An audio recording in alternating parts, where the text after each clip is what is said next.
Welcome to the Biocharisma podcast. I'm your host, Christopher Gardner. Today, we have Dr. Barre Lando of the Alfacast and AlfaVedic.com.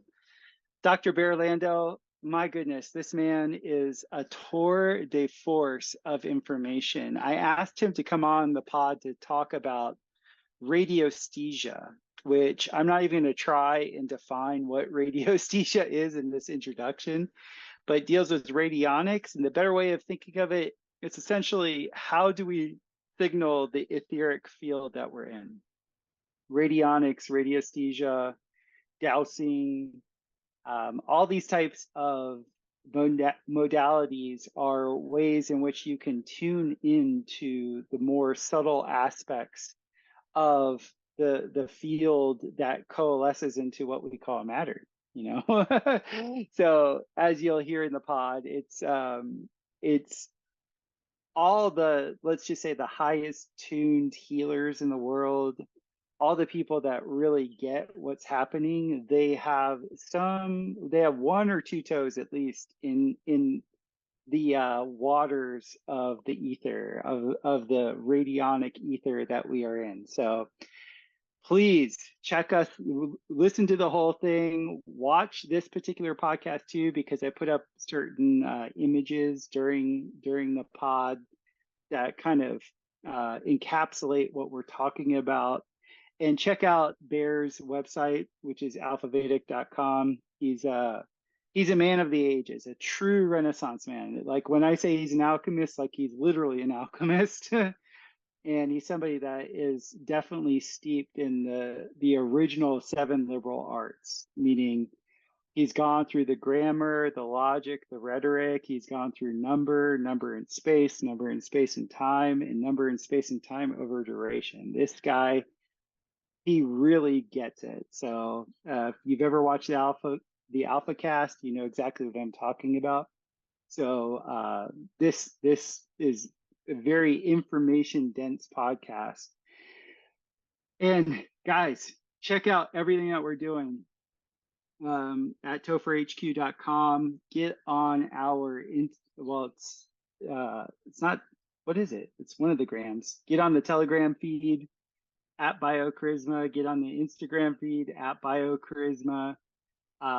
Hit me up if you appreciate what I'm providing. Everything's for free at the moment, but there are some big announcements coming up where I will be joining forces with a couple of very, very good media content providing platforms, which is a lot of fun. I feel very blessed to be invited into the fold of that.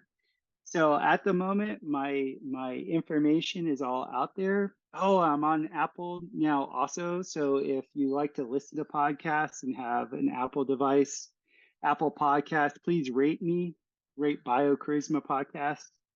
And hopefully you give me a good rating. That'd be awesome. And yeah, share it with people, because I often forget to tell people to share the pod. But we're doing really good work here, and we're doing a lot more live streams now too. So I'll have all that information out there for you guys, and I really appreciate all the interaction. So keep it coming. I'll see you on the flip side.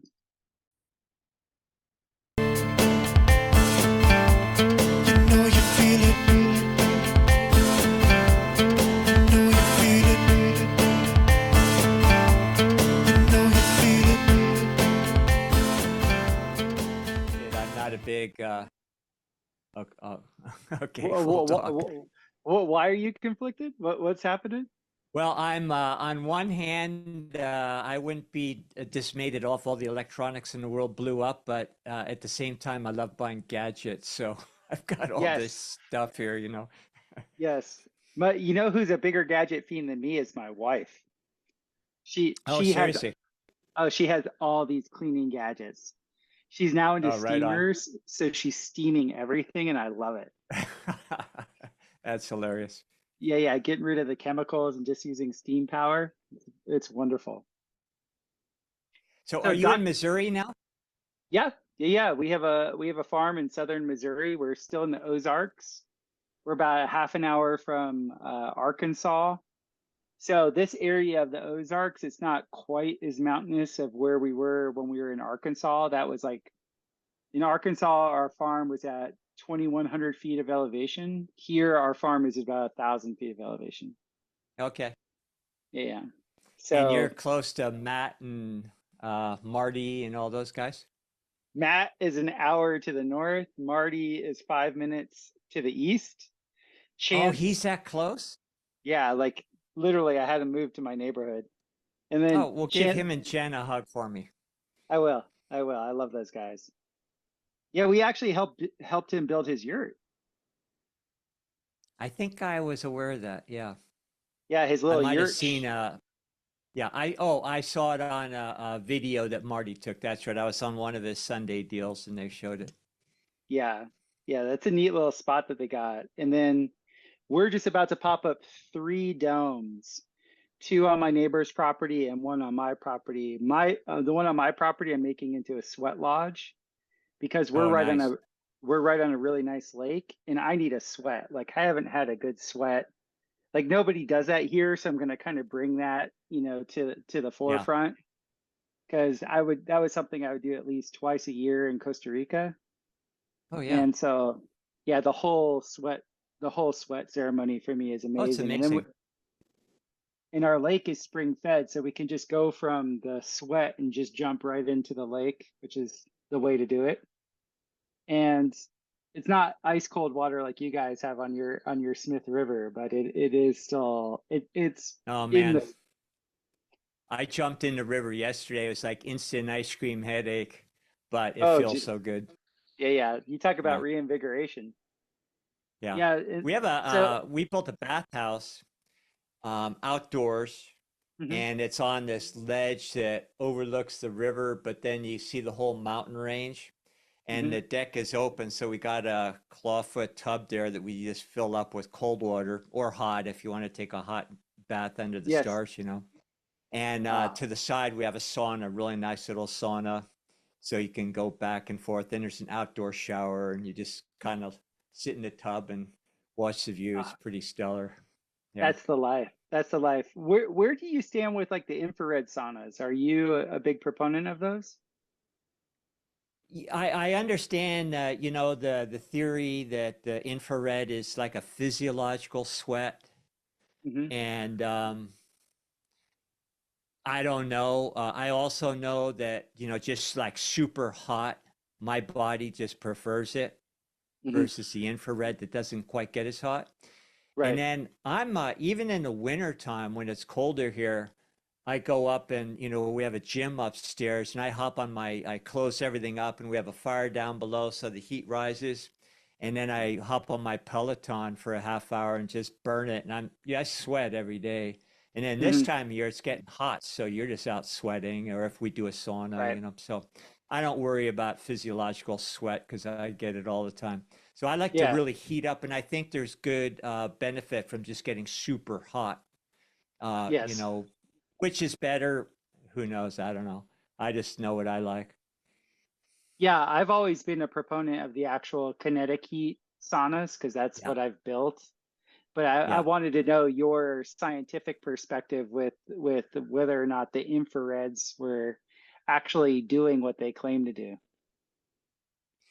You know, when it comes to the using the term scientific, I approach it real. I mean, I'm not even trying to allude to scientism. I'm just talking about, you know, maybe it's what we'll talk about a little today, but I'm not a theoretical person. I just like to have experiences, you know. I feel you. I'm a phenomenologist myself. Like I actually Yeah. have to have my hands in it to really be able to trust it. So how Yeah. about that just be the segue into the introduction? I had a bunch of people bothering me about radiosthesia, and I was like, Hmm. who better to ask than my friend Dr. Barre Lando about radiosthesia? Because I was exposed to radionics probably 17 years ago, but I don't know Yeah. if radionics and radiosthesia, like, first let's define what radiosthesia is, Yeah. and then We can let's go talk. through all that. And let's get into it because there's at least in like the community that I serve at the moment, there's a ton of people that are getting into, I guess you would call them field broadcasters for their Hmm. farms, which is a Yeah. from my perspective a radionics Hmm. thing. I have a ton of people that do dowsing. I douse properties for water in ley lines. I don't douse for Yeah. anything. I don't douse for anything else. And all of this kind of falls in this like action at a distance without Hmm. knowing what the medium actually is. Yeah, And there's a lot of distinctions we can make, and I'll follow your lead, and if I get off in the weeds in the wrong direction, just steer me back, whatever you want to talk about. let's go ahead and define what radiosthesia is. And first, like let's get into that. Okay, are we on right now, or what's going on? Yes. Yeah, we're recording. Oh, oh, okay. So we aren't live. No, no, no, no, no. This is a Okay. pre-recorded. All right. So radiesthesia, first, I think you have to make a distinction between vibrational versus electromagnetic. Hmm. All right. Okay. Well, so I have a couple of clients of mine that they will do a remote radiosthesia reading on certain things that certain clips of videos that I'll put up. And I don't understand how that works, but they're proving out to with what they're actually telling me, what they're telling me is actually accurate. And when I ask them what are they using, they're saying, well, it's a form of radiosthesia. And I'm like, Hmm. what is I don't even know what that is. So Hmm. like to me, I don't know if they're dowsing. I don't know. Like this one woman sent me this whole charting system, and I'm like, this is like a different language to me. I have no idea what I'm even looking at. Hmm. But if I Okay. put a if I put a video up about biochar, if I or I put a video up about my electroculture antennas and stuff like that, she'll go ahead and send me a whole reading on what it is that she's reading Hmm. Hmm. from those things. And then I'm just like, okay, you're my only point of reference in this. I need to ask Bear like what's going on here. Hmm. Okay. So the reason why I brought up electronics or electromagnetics versus vibrational is they're two side-by-side realities, and electromagnetics comes from vibrational. Electromagnetics is a very defined area of science that we base our technologies on, like what we're using right now to talk to each other. And it requires a linear interpretation. So if you can consider we have an etheric medium, and we can talk more about what that really is, that is a living life force, an intelligence, if you will, and it imprints every thought, every feeling, every intention that we have. Now, if we are in a interpretive world, which most of us are, which means we have a left brain dominance, and I'm use left and right brain not to suggest the only defining an area of our brain, because we're talking about tuning in to the mental and emotional plane of the etheric, and Mhm. our different parts of our physical antenna, our brain, are a little bit more conducive to one part or the other. Now, if you and I have a cause and effect experience which is based on time, that is what we call electromagnetics, because it's a linear pulsation of resonance that we call electromagnetics. That Mhm. electromagnetics has two different waves that are operating perpendicular to each other. The magnetic, which we could kind of consider the yin principle, is going perpendicular to the longitudinal part of the wave and compressing data. And meanwhile, the Mhm. yang, or the more longitudinal part, is actually taking the original waveforms, which come pure from consciousness, and that combination of longitudinal and compression goes into one part of what people talk about as a toroidal field these days. And then that information is read by our senses. Now, the problem is that our senses can only interpret data relative to how we are programmed according to our beliefs. So the linear interpretation is not real because it's not able to interact on the unified field, which is actually many dimensions all in one. So we have a very limited experience, and it brings us into time units. Time units are the source of all of our problems, and also at the same time afford us an opportunity. That's a different discussion. Now, if we can segue into vibrational science, that means we're using a different part of our anatomy when we learn how to integrate it, which is our heart. Our heart is the organ that receives pure resonance and is not subject to interpretation of belief systems and programs and indoctrinations.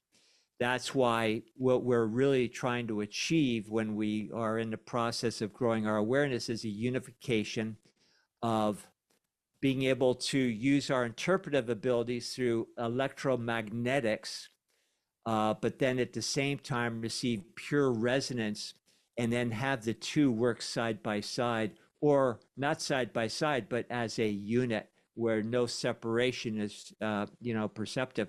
In the old days, and even as some of us these days, we don't look at the world in a linear fashion.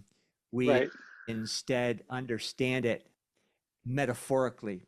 And it's the reason why, people way back in the day that wrote the scriptures and alchemical, writers, they talked metaphorically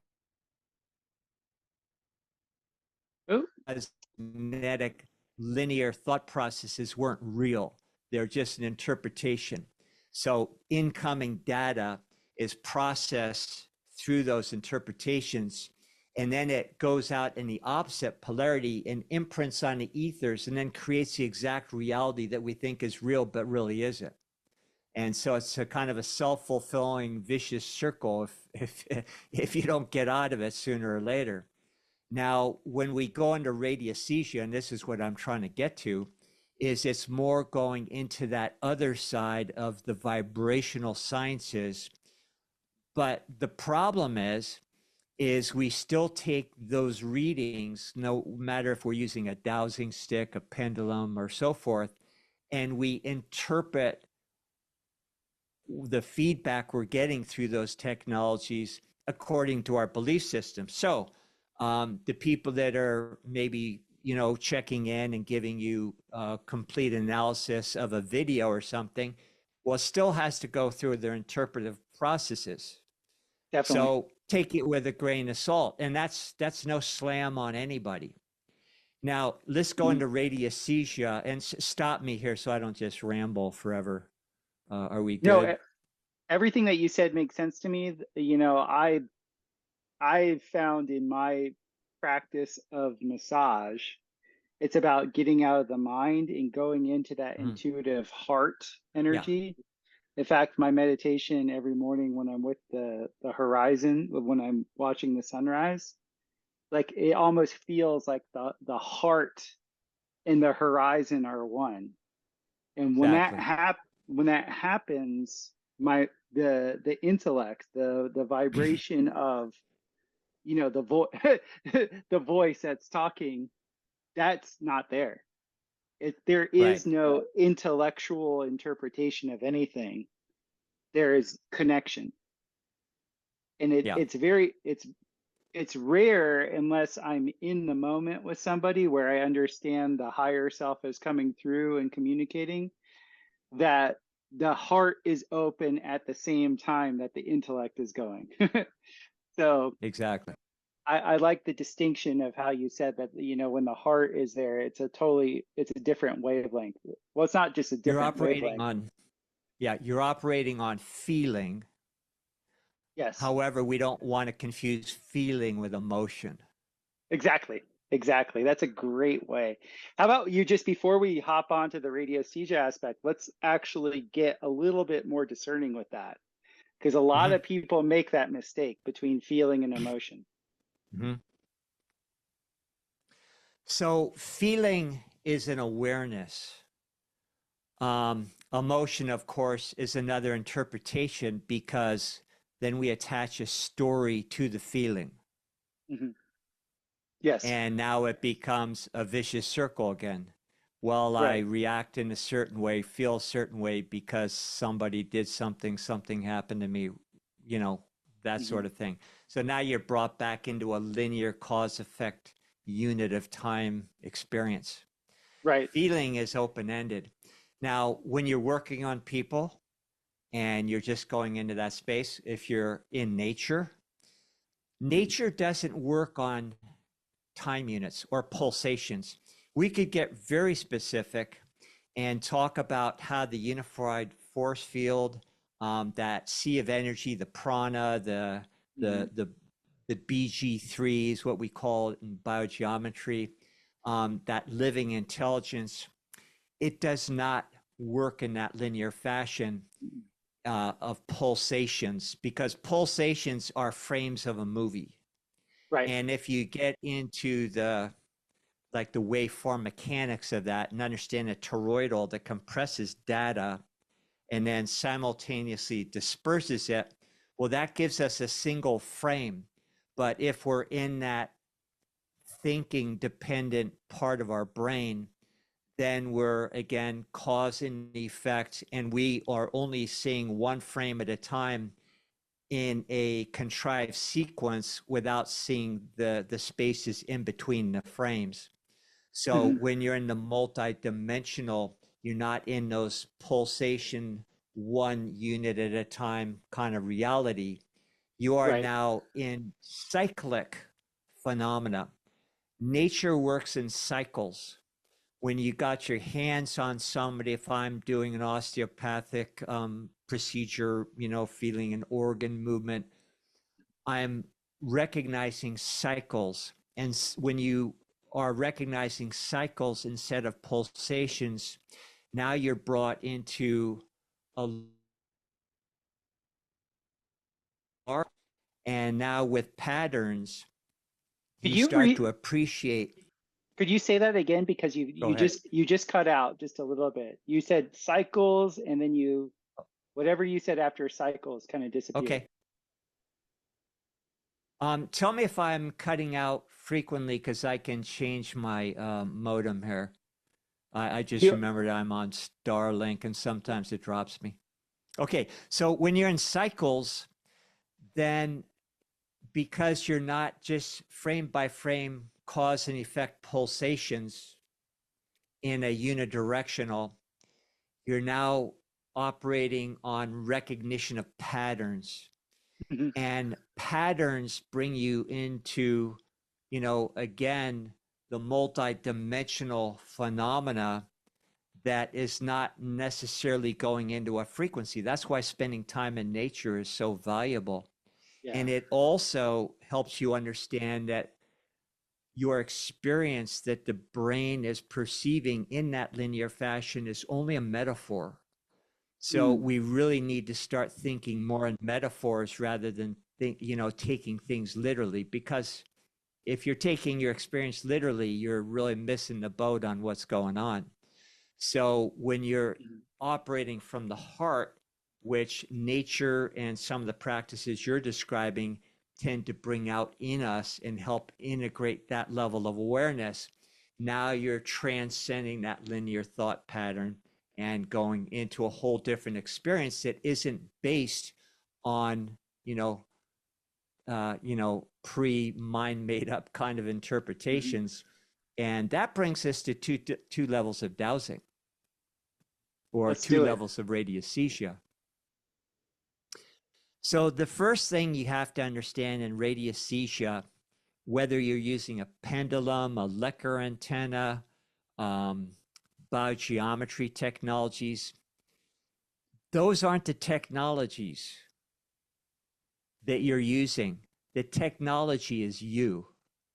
Right. The human organism and biofield is the most sophisticated, advanced technology that can never be surpassed by AI or any kind of pendulum or anything, because it's the only unit of living intelligence that is part of what we think of as external, but is really not external.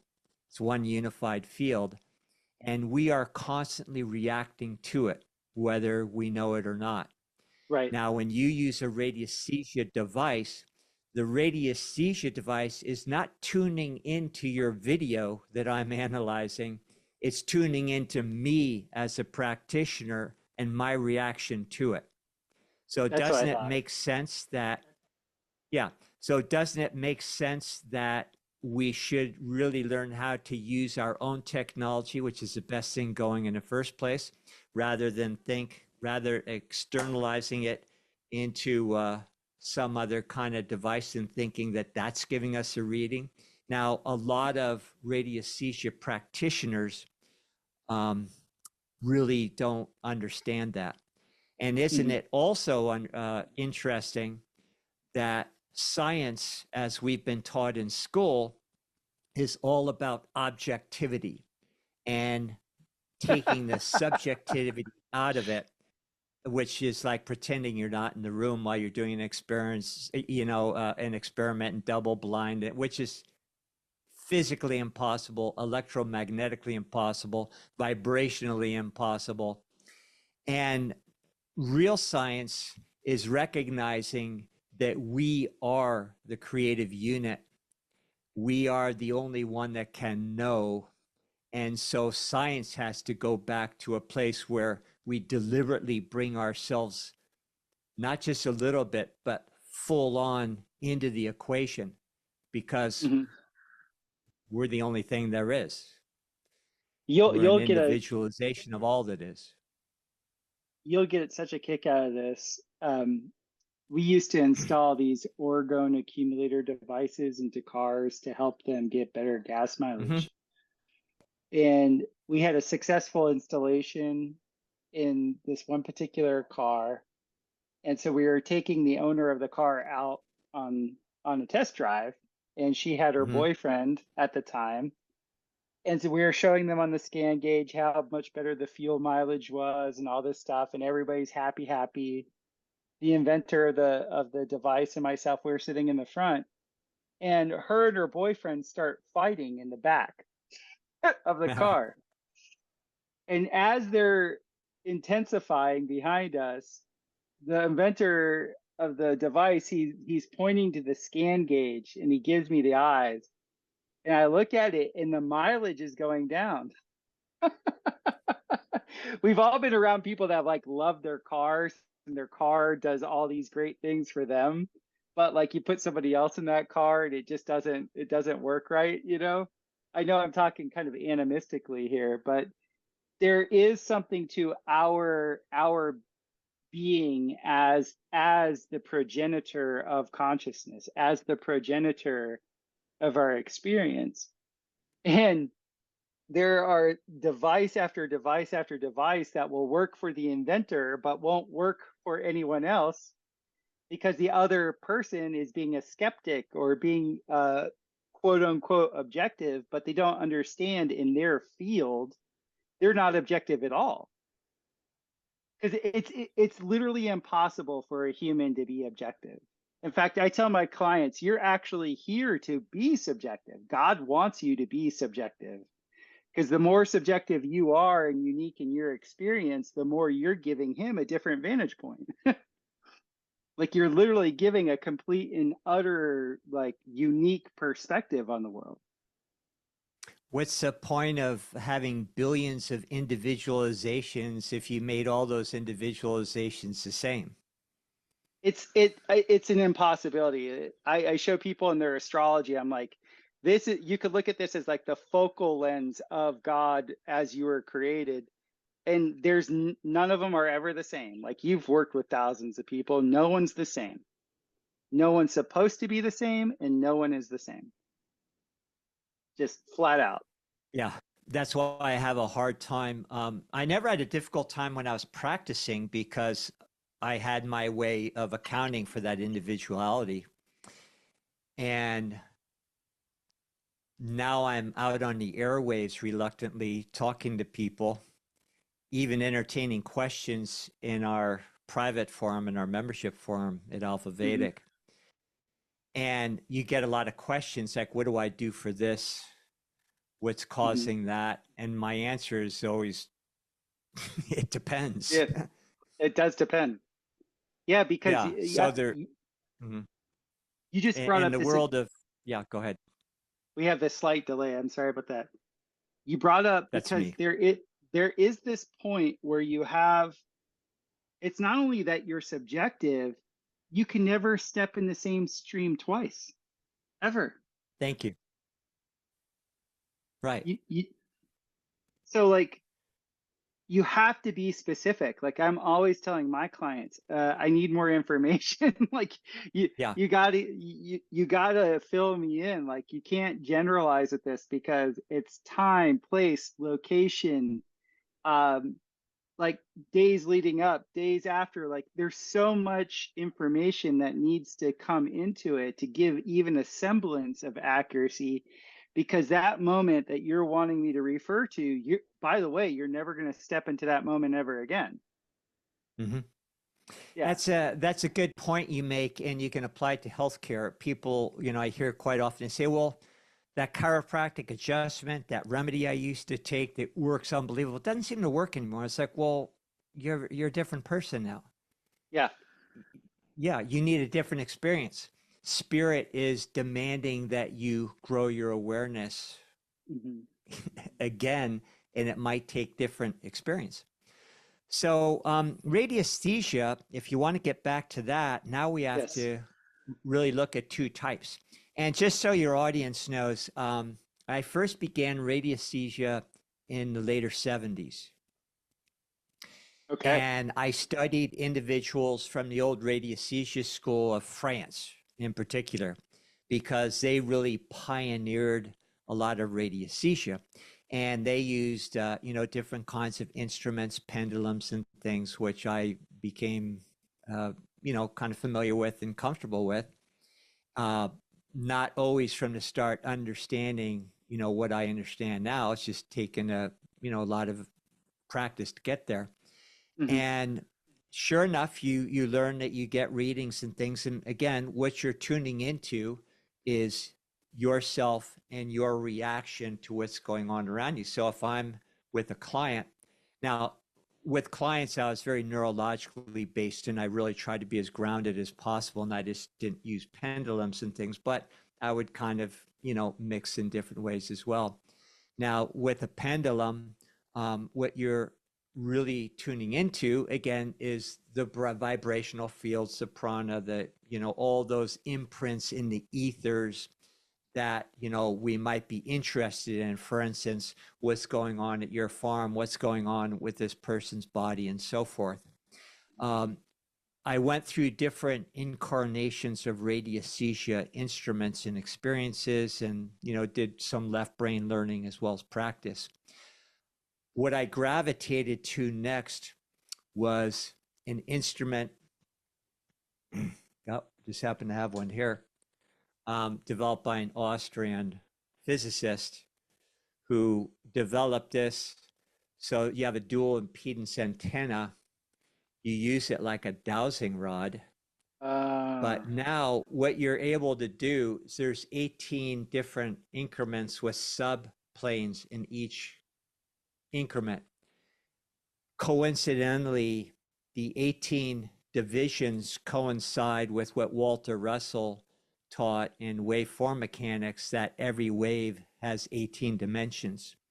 So what we learned, and I learned this at the Paris Institute of Radiesthesia, you learn that if you understand what each increment and sub-increment means numerically, that now you're tuning in specifically to a part of a wavelength, because it's all about waveforms. There's mhm. nothing that we could possibly experience without that.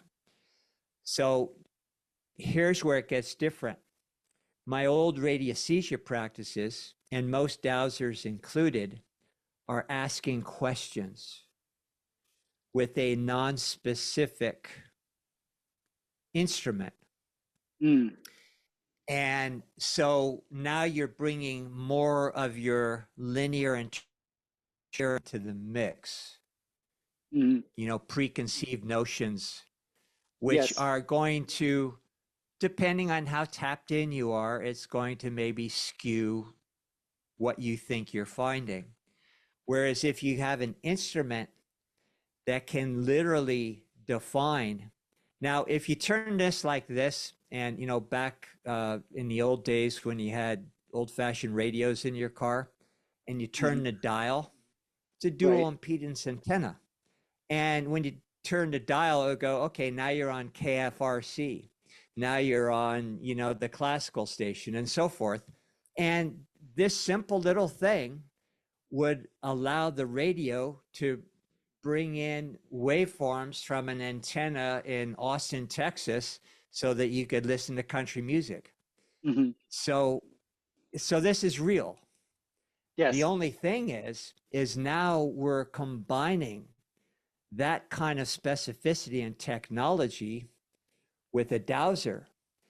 The cool thing about this, though, is not only are you using that technology that works in our external electromagnetic cause and effect world, but now you're tuning yourself into being able to use your body as the instrument at the same time, but be more specific.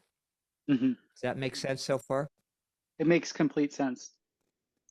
Another way of looking at this is you are understanding through the specificity of questioning without, see, when you learn this kind of dowsing, you turn your brain off.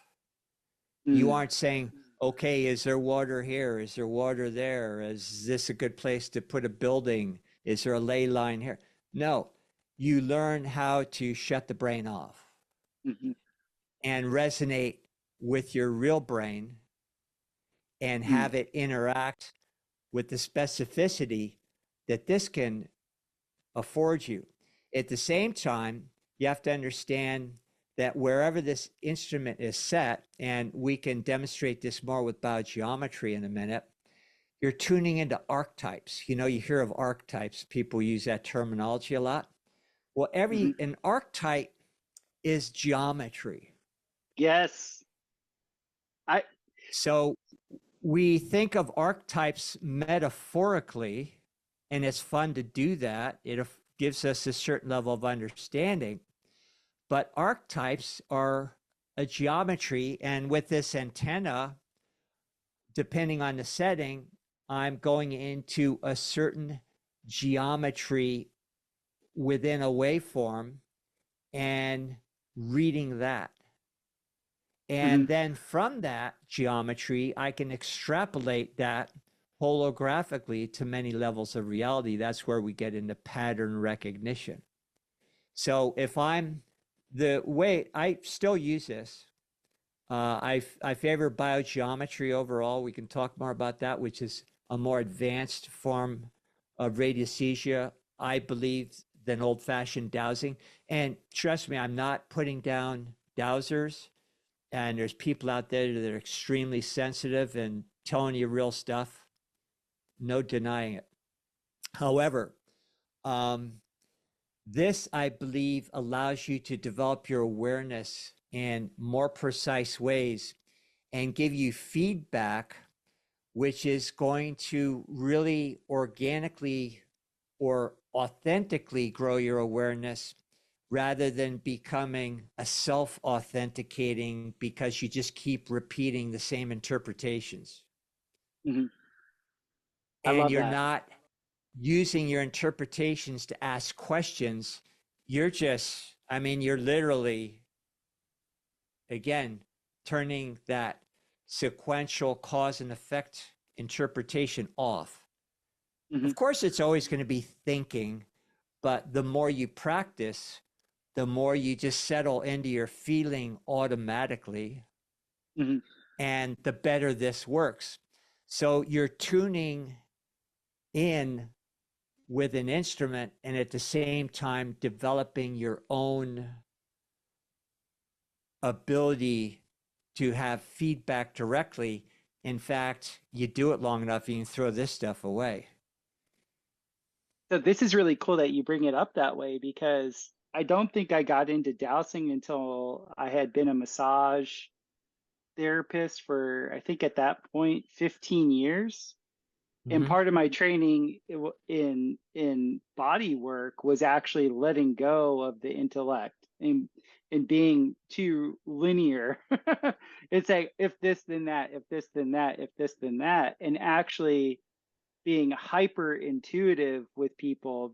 I had the chance to work on a bunch of retreats that had just come out of ayahuasca and been with the mother ayahuasca for a few days in a row. And I'm a very empathic and sympathetic person, so when I would be around them, I would just kind of drop into that space. And I would find that when I was in that space, I was just going to exactly where they needed me to go. It wasn't like I had a preconceived notion. I would just find myself, oh, over here, and then over, and I just let myself go into that mode more often and then more often. And then after a while, I started building domes for people and all this other stuff.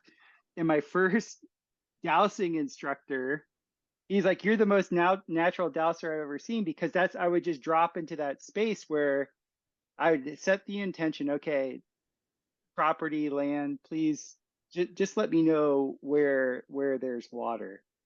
And then I could completely get out of my mind and be like that masseuse that was just kind of like just letting the micro vibrations of the ether dictate what's happening. And there's such a neat, like, what I found for me was like my ego always has a need to accomplish something. But whenever I work on people and whenever it be the best type of work I do, no matter what it is, there is no need to accomplish anything. There just is that isness. There just is that drop into the heart and just be whatever needs to be. And I find that that's the best space for dowsing. So this all makes complete sense to me. And the more you get into that mode, you know, we have a big operation here. We have a lot of moving parts, farm, business, all sorts of things. Rather than being overwhelmed with, we need to build this, we need some support from people to help us with this. You don't go into, okay, I got to get the money, I got to put an ad out in the paper, because you're in that multi-dimensionality and it just shows up. And we have that happen daily here. And it's not suggesting that we're tapped in more than anybody else, but I think a lot through the healing arts, both my wife and myself have just learned how to operate differently. And also,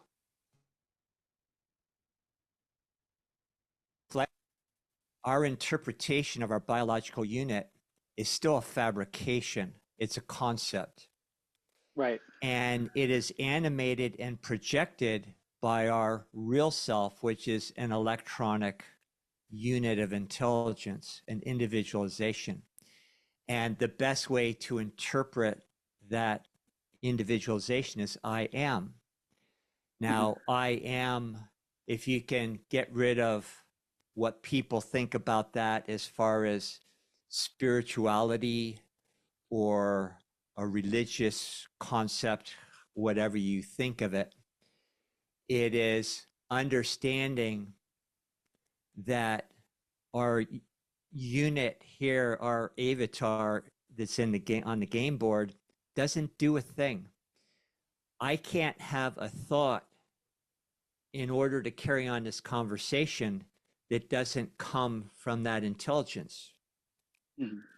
I can't get up from this desk and go walk outside unless that same presence gives me the energy to do it. So a good little thought to ponder is I am the power, I am the intelligence directing, I am the substance being acted upon. And when you say I am, you're not qualifying it.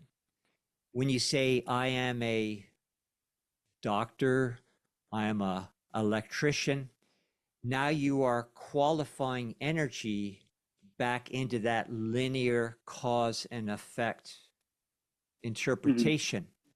When it's open-ended I am, now you're raising your awareness to the level of that electronic body and recognizing that you don't have to do anything. You don't have to produce anything. Your job is to stay clear. Radiesthesia is one training mechanism to help you attune to that level. And then, you know, you're not sweating things. And when you're saying I am, and now you're in that multidimensional state and out of linear, drag the past along with you. You can't be apprehensive about the future. And you also know that there's no stress because all you have to do is be on the ground, maybe do a little elbow grease, set your intentions, which come from the same place, Right. and watch it happen. You know, you still have to do the work, and, you know, you can't just sit in a chair and expect everything. You know, we have to do our part while we're in this, whatever you want to think of it, a simulation or so forth. So when you go to radiesthesia, I like this because it allowed me to take an individual, which I do at the beginning of every visit. And even though I did labs and all this kind of physical exam and neurological analysis and, you know, kept it really grounded, this allows me to measure the toroidal field and see which sectors of the east, west, north, south toroid are distorted. And we learned, I learned through the Paris Institute long ago how to interpret that into what people would consider physical ailments. And then what you find with your hands-on assessment laboratories, then you learn how to coincide and understand what they're really telling you from that larger energetic field taught how to do in medical schools. So again, we can enjoy the best of both worlds right now. Now, biogeometry, I believe, is the most versatile form of radiesthesia because it will take the precision of something that a Lecker antenna. And by the way, engineers in certain parts of the world, and this is what it was designed for, build bridges and skyscrapers based on their readings from this thing. Right. So it's not a woo-woo thing. Okay. Not at all. Okay. So now biogeometry, which largely borrows from what ancient civilizations knew for eons, and that is archetypes, going back to archetypes, are translated geometrically into our realm. So if you use dowsing devices with precise geometries,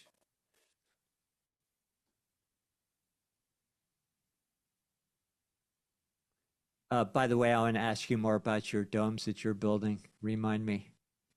Yeah, this is you're just talking about biogeometry, and this is actually what's on the docket for my next 3 projects. Is we're installing 3 of these star domes, and it's all based off the phi ratio.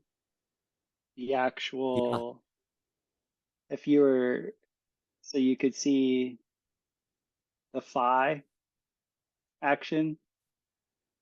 For those of you out, the phi is the golden ratio, and these domes really, it's just a very simplistic way. It looks like there's a million pieces to this.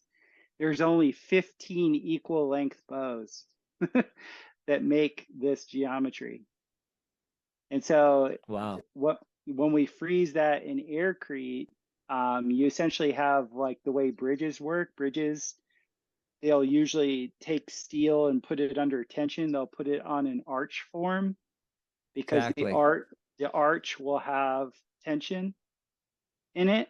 And then when you freeze it in concrete, it makes the concrete something like 12 times as mechanically strong if it has frozen tension in it. And that's exactly the way all biology is made, except God is much better at doing it than we are. So everything out in nature seems more intricate, but it's all working on similar principles to this. You just have bends that are arcing at certain angles and intersect with other bends, and those will coalesce into, a more static momentary form, which is what we experience as matter. These domes are just a very simple depiction of what that is. Yeah, I've looked into aircrete quite a bit and also some of the things you're talking about here. And things don't have to be overly complex. No. All they have to do is mimic natural design. And of course, past civilizations did that. Even nomadic people did that without a Yeah. lot of technology. And The yeah, go ahead. the logo that I have for my company is a big reciprocal roof.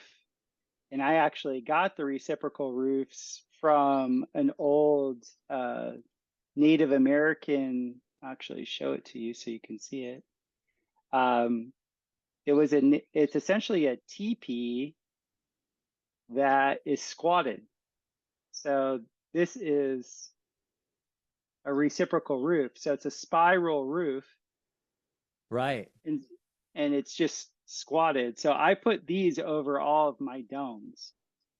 So my domes are usually, the form that I just showed you beforehand, and then I go ahead and squat these reciprocal roofs directly over that, and it gives a spiral geometry over the feminine hemispherical geometry.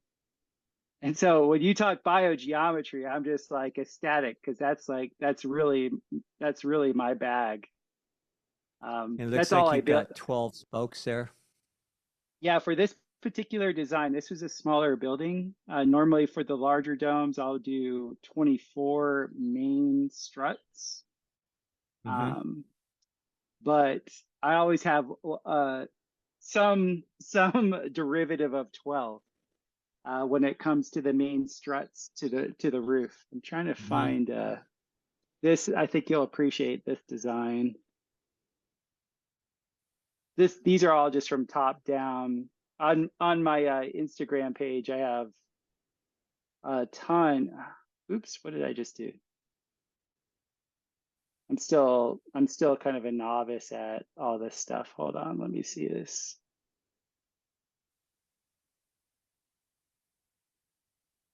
What is sharing at the moment? I don't even know. This is what I want you to see. Oh, okay. I Oh, can see it. I, so yeah, so this is a reciprocal roof that you can. What's really cool is I'll use full rounds, I'll use full logs, and they overlap each other at the center. Neat. And if you get at the 17.4 degrees, they can overlap and they'll actually take the tension of the previous, they'll take all the weight of the previous member and distribute it to the next. And when you do this in a circle, now all of the tension that should be at the exterior of the wall comes to the interior. It's exactly the way Hmm. old camera lenses used to work. They used to all kind of fold in on each other. And so these are ideal for domes because when I first built my first domes, it was like I had to protect them from the tropical water, and you can't do that just without Yeah. any type of roof. So I built my first domes. I put these square roofs on them. And I'm like, what's the point of having this beautiful round bulbous thing and then having a square roof on it? Like that's like a total Exactly. bummer. That's a total bummer. And I gave it to God, I gave it to consciousness, and it was like, what's the solution for this? And then I was essentially shown these reciprocal roofs, and the reciprocal roofs were so beautiful. And I was like, oh, that's what I'm going to do. So I learned ferro cement to be able to do the reciprocal roofs. And then that brought me into aircrete.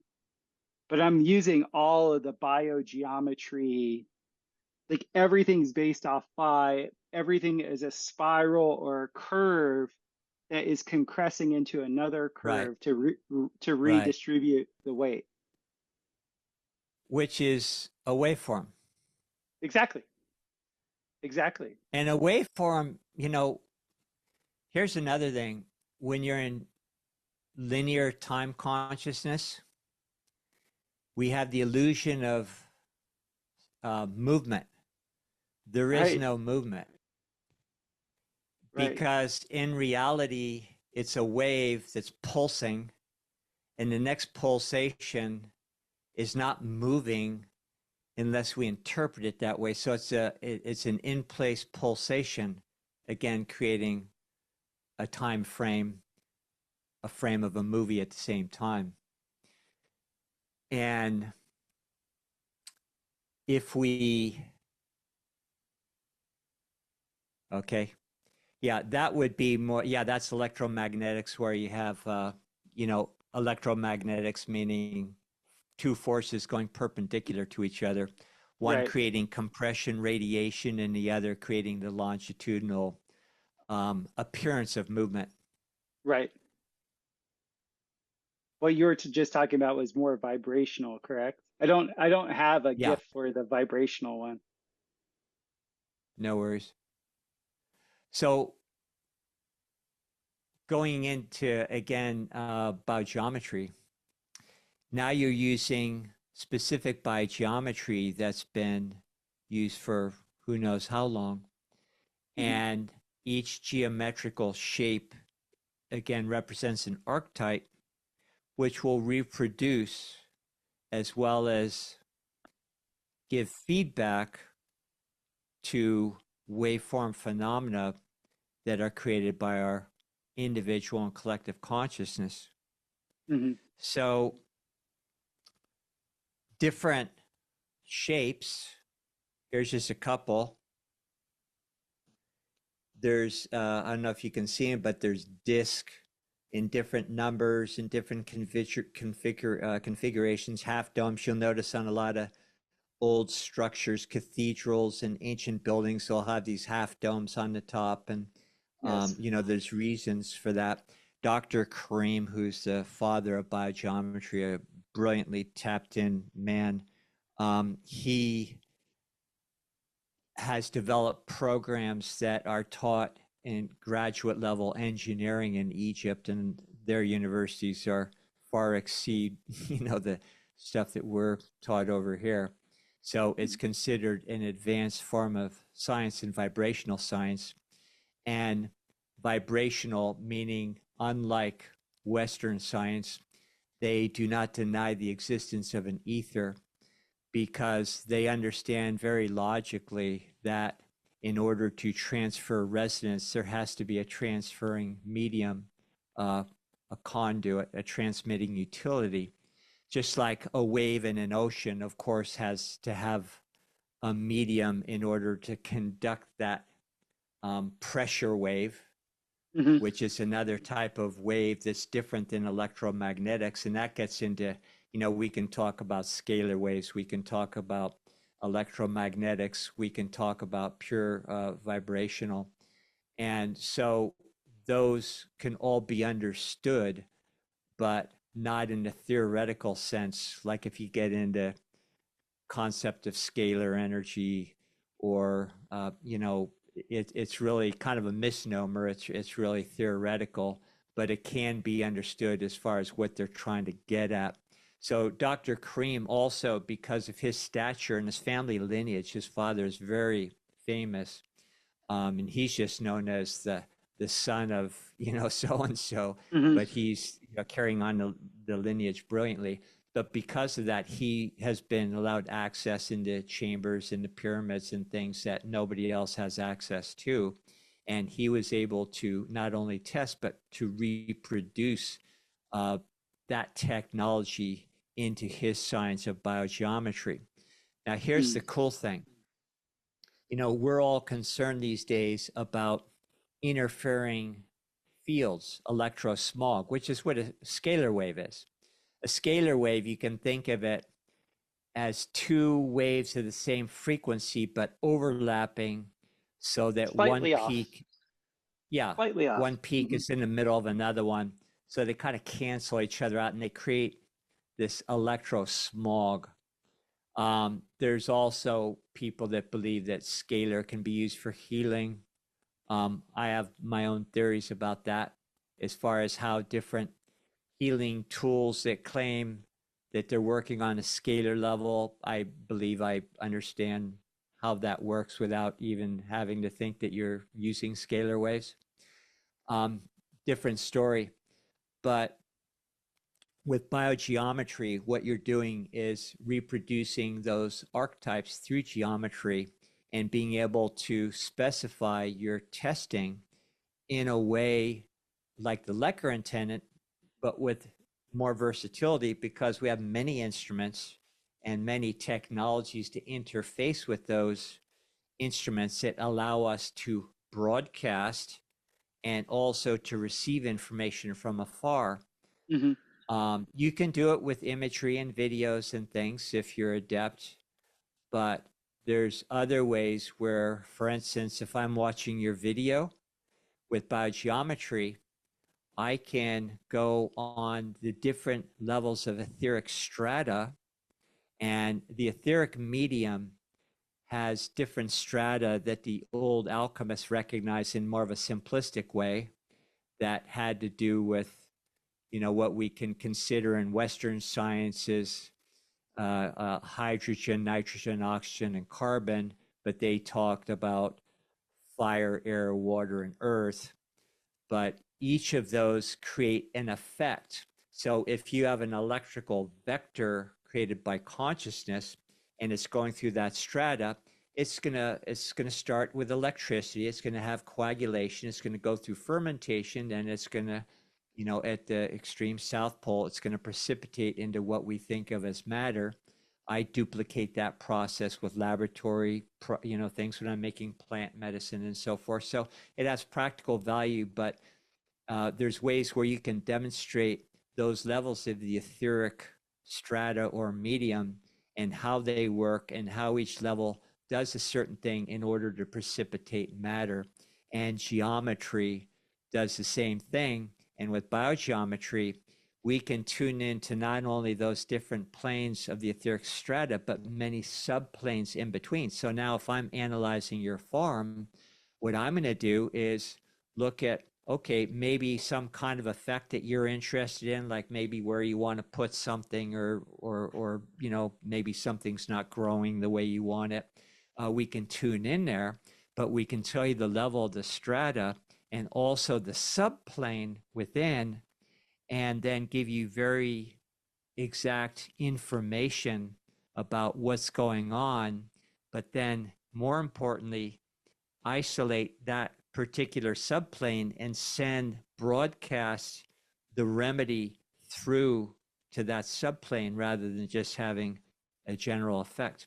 Now, here's the cool thing about radiesthesia, which is improved with the specificity of the Lecter antenna and then even more so with biogeometry.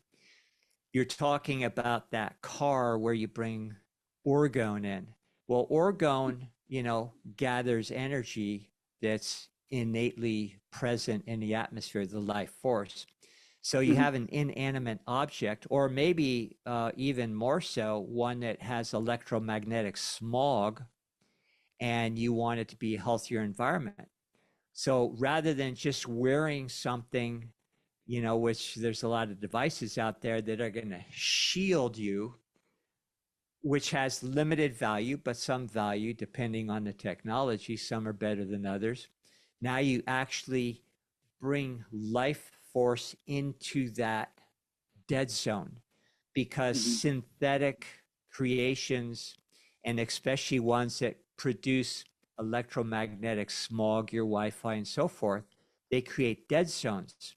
Our bodies require that constant interaction with the life force of our, what we think of as our external environment, or the ethers. When we are separated from that, our biology suffers, our perception suffers.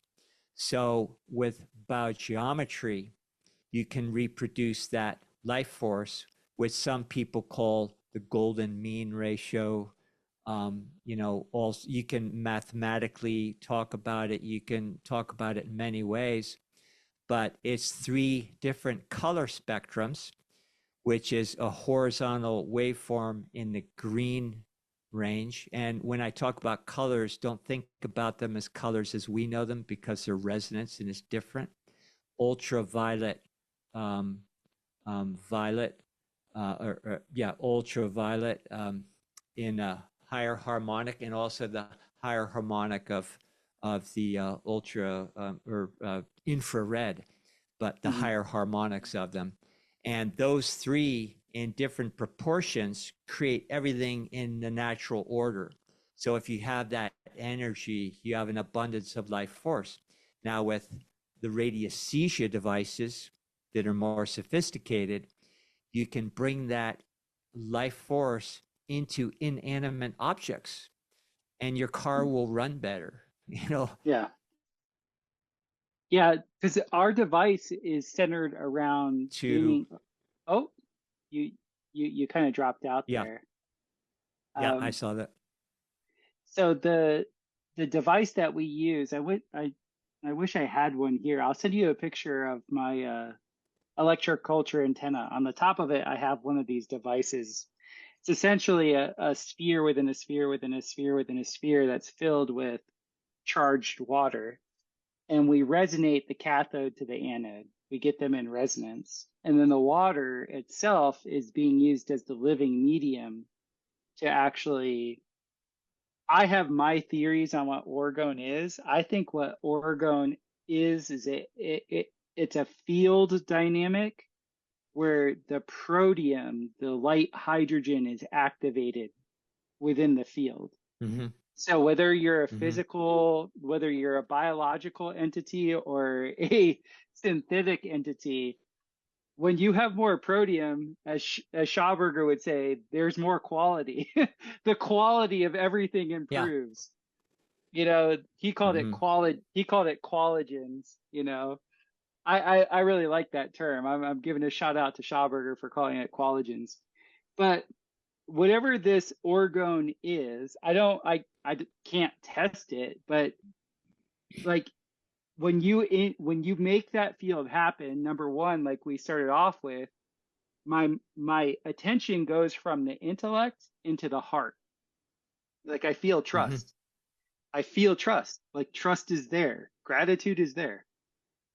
And everything has a levitational type of energy. I'm not saying things are levitating. I'm just saying like the light, that's why I liken it to light hydrogen. It's almost like the light is now, like things are light now. Everything's light. Like the heaviness, like when people say, oh, the weight of the world is on your shoulders or whatever. There's none of that.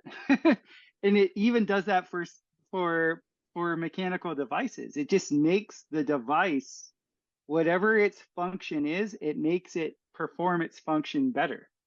It's just what it does. And we're just using the resonant pattern of the spheres to excite the water, and then we live in a fluid. You're talking about the etheric fluid, but we actually live, just if you're going to be nuts and bolts about the mechanical world, you know, our atmosphere is just a hyperfluid. So whatever that 1 liter of water is doing in there, which we can't say for sure, it's telling all the water around it, hence all the hydrogen around it, hey guys, let's lighten up. And it does, and it just works. That's my theory, at least. Did I lose you? Go Did my ahead. voice drop off? It Because did. I froze it. Okay. Water is a transmitting utility, and that's why the water medium, being the third recognized strata in the etheric medium, takes the original impetus of electricity from that hydrogen, and then it coagulates further the informational fields from the nitrogen, and then the water is what carries that information to carry out your intentions or Mm, nature's intentions. So that's why we live in a water world. And mhm, that's why our bodies are primarily water. So kind of makes sense. mhm. And what we're all after is to improve the quality of our life. Right. Mhm, We live in an informational era where we're all memorizing data points, but that rarely improves the quality of our life or the way we feel. And biogeometry is a qualitative science that can quantify quality and reproduce quality and transmit quality to wherever you want. And the only reason why people like you and I are having this conversation is because as we all find each other and wake up together, we are clearing our own units as transmitting utilities to bring in that qualitative experience into the dead zones of Earth that have unfortunately been created by just a few people, and the rest of the folks that comply and create all the dead zones through technologies that never should have been. mhm, You and I could easily be having this transmission with not only audio but visual through vibrational technologies and not electromagnetic technologies that mhm, have a heavy price to pay. But in the meantime, rather than sitting around wringing our hands about how screwed up the world is, and I was just having a conversation yesterday with somebody who is very obsessed with electromagnetic smog to the point where they're just worried all the time and have to remove themselves from the world entirely. Well, we forget that we have the ability to overcome that through our vibrational mhm, etheric experience and bring life into these areas. I have biogeometry devices and things all around my computers, not because I'm afraid of my computers, but I just enjoy life force over dead zones. It feels right. better. I feel better. I have more energy and so forth. And also realizing that my own self, my electronic body is way more powerful than even a biogeometry device. But, Mhm, they're fun and they work on true principles. But at the same time, you're tuning yourself so that you don't have to be one of these people that has to live in a little bubble somewhere and not engage in the world. And we're here in this world with a job to do. So I think it's better if we don't just, hey, don't get me wrong. I've tried to disappear off into the wilderness many times, but I keep getting dragged back. Back when I was in my early 20s, I tried to escape to Fiji and just thought I'd, surf forever mhm. and not have to engage in anything else in life. And, things keep kind of bringing me back there. So finally I go, okay. And here we're out on the airwaves, which is not my nature to, speak in public. On the other hand, I realized, okay, I guess for whatever reason, we all have our roles to play. So Do you, biogeometry too, besides bringing in different shapes, also has different technologies of that you can set to different settings across the color spectrum, which is actually a resonance spectrum, and we could go on and on. Or the technologies are countless as far as what you can achieve with them. So that's where Bar- our technology needs to go. I would like to show people some of these qualitative images because when I'm designing these, I can show them in two Hmm. dimensions and then how it pops into the third dimension and then how that I want to get your read on it because when we talk Sure. biogeometry, still people are they like to them that's such an alien thing. So I'll just bring up the Hmm. beehive. Everyone Yeah. out there that Perfect. listens to this will know what a beehive is. So what I'll do is I'll show you how I actually draw a beehive, and then this will give you the idea of how you can actually create this waveform in four Vesica dimensions. Pisces. Exactly. So everybody can see a vesica Pisces is when you have two circles that overlap where the exterior of the circle goes to the true center of the other circle. And you end up with a geometry that looks like a big yoni, right? And if you were just to cut that, bisect it down the center, you end up with the beehive. So on this side, you can see this is the beehive. This is just the beehive form in two dimensions, right? And this is exactly how I build my domes that are my beehive domes is I put my compass right at the edge here, and then I just pull my compass length to the exterior edge of my or interior edge of the other wall. And then as each layer that I go up, it arcs at this perfect arc length. And this is known as a lancet arch.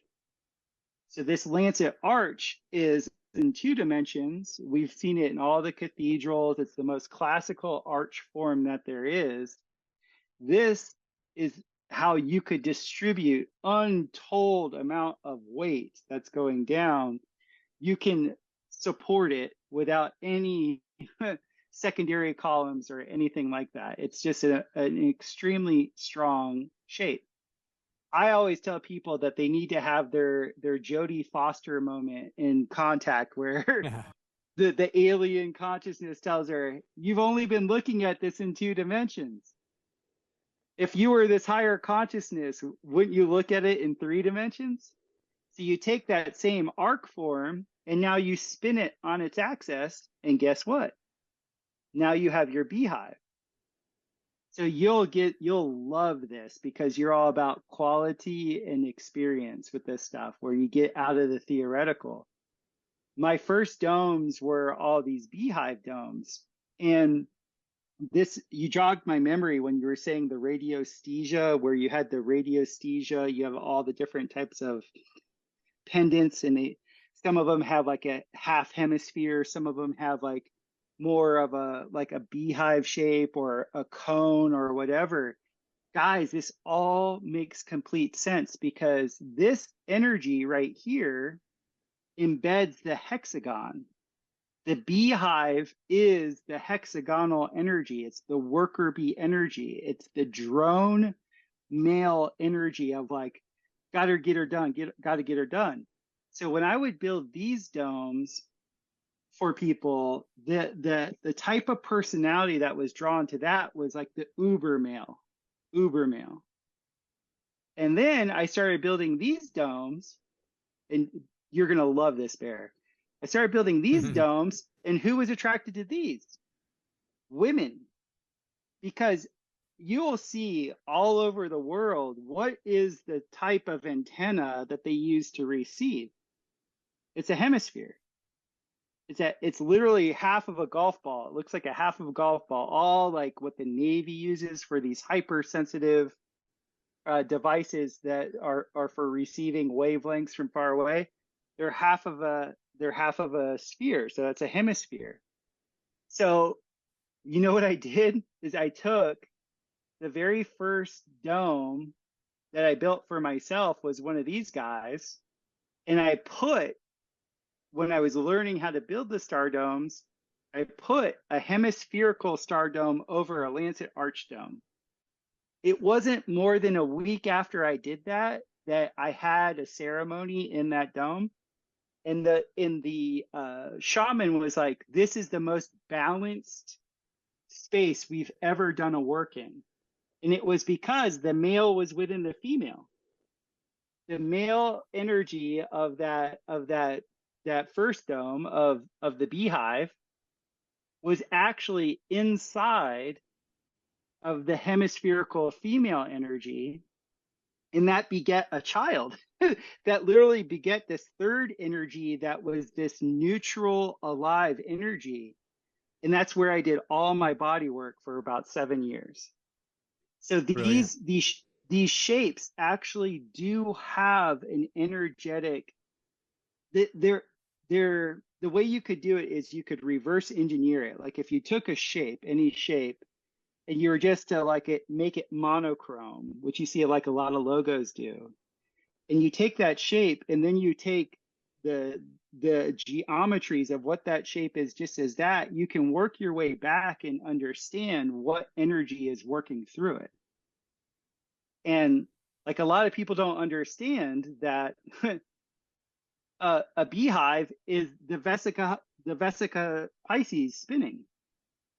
And this is the coolest thing. Just like I think is happening with the pyramids all over the world, we see what's above ground, but this energy is actually happening below the ground. It's always being mirrored. The plane of inertia, what we see on the top, guess what? It's being mirrored on the bottom. How do you see that? Does that fit your experience?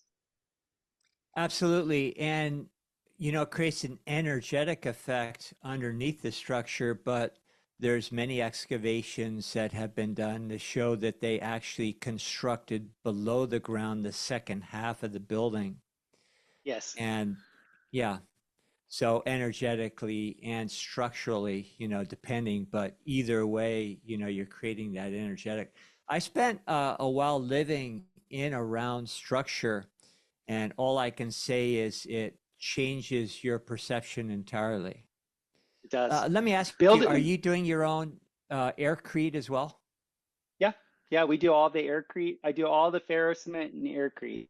That's sort of my claim to fame. This is just the metal struts. These are the mains. We have 15. Oh, you can't see it. Let me show you again. I'd love So to there, get you out here where we are, and because we need one more building, and we're thinking of doing something exactly like this. And what I want to use it for is sound therapy. that's funny. The last one of these I built was for a musician. The gentleman that I don't know if you've ever heard my podcast, but the gentleman who's doing all the music for it, it's his sound studio that I built. Oh, wonderful. So So what you have to do in a sound studio, because this will reflect, because it is the feminine energy, it sends all the sound dead center, which isn't the best for sound recording.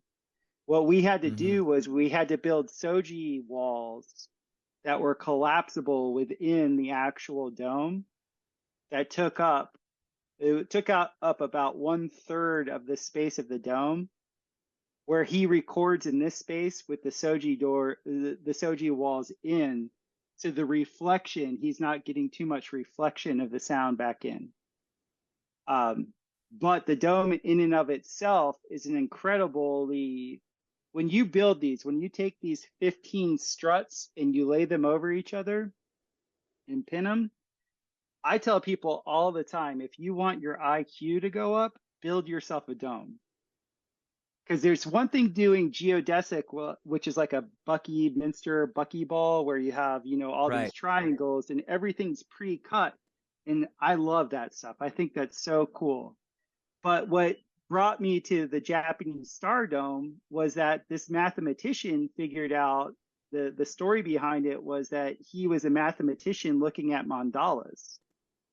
And he had his Jodie Foster moment where he saw this pentagrammal mandala, and he just thought, why don't I pop this into 3 dimensions? And this is what he came up with. And to me, that's what I look, whenever I see a hieroglyph, I pop it into 3 dimensions. Like I pop everything I can into 3 dimensions because I think that's really like the radionic imprint. That is that is the information that's trying to come through. Like if you're shown something in 2D, it's wanting to tell you something in 3D. If you're shown something in 3D, it's telling you something on a cosmological perspective, which is 4D. Like there's always an extra dimension of energy that's coming at you that might not be obvious to the intellect, but it is there. When I look at that from top down, I see the flower of life, which is, of course, a reproduction of Vesica Pisces over and over again. Yes. Yeah, this is a 42-foot dome that we're going to be doing, and it's 42 feet so in diameter, so it's going to have a 25-foot high ceiling because we're going to be growing Wow. tropical fruit in it. It's actually a greenhouse where this is So this is what are you going to use for the skin on that? that's what I'm researching right now. I'm trying to find a double bend polycarbonate Mm-hmm. because I use a lot And of poly. sorry, I keep interrupting and with the voice delay here. What's the little round structure on the floor there? This is a pond, a holding pond for heat. So say this triangle right here, this is all the south face of the dome, and we're using the principle of passive heating during the winter where all the sun rays come in through here. Mm-hmm. This will be painted black, and water has a very high specific heat. So this will hold the heat for the entire dome for most of the winter. And then when it gets really cold, we're going to have a rocket mass heating system that makes biochar on this side of the dome. So we're stacking the function of heating the space because we will have tropical trees as we're making biochar. Brilliant. What if you put some of that subterranean, go down, like we're doing a geothermal greenhouse? Would that improve that at all if some of it was actually under and piping in some cooling and Absolutely. heating? Mm-hmm. It totally would, but this particular property that we're building this on is on a riverbed. Mm-hmm. It already Oh, floods. I know about river beds. Our river is far enough down from where our farm is. You have to go down a good flight of stairs to get there, a path. Uh-huh. So we don't have to worry about flooding, but it is tough digging because it's just going through river rock all the time. Yeah, that build, it's not appropriate to go down because you go Mm-hmm. down, even when we put the footers in for that, we're going to be hitting water. Oh, So okay. Yeah. yeah, that's in Yeah, the low brilliant. lying. I want to talk to you more offline about that because we're getting ready to do one final structure here. We're putting in a very good sized pond right now, and we want a structure on the other side of that, and we want it to be used, for sound therapy and other things that I've been involved with for a long time. Beautiful. Bear, can you wait 1 minute? I hear the UPS man. Yeah, go for it. I'm just gonna, how big is the pond that you're putting in? Boy, dimensions off the top of my head, I'm not sure. It just goes, we have a steep driveway that comes down, and there's a rock Hmm. bridge that goes over it. So one part of the pond's going to be on one side, and then the other one, the long side will, the water travels under the bridge. Hmm. So I would guesstimate eh, maybe about 100 yards Oh, in the wow. long direction. Yeah.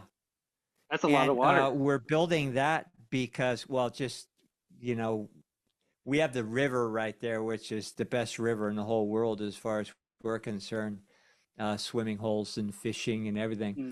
But the pond will be right up here, more in our farm living Mm-hmm. space.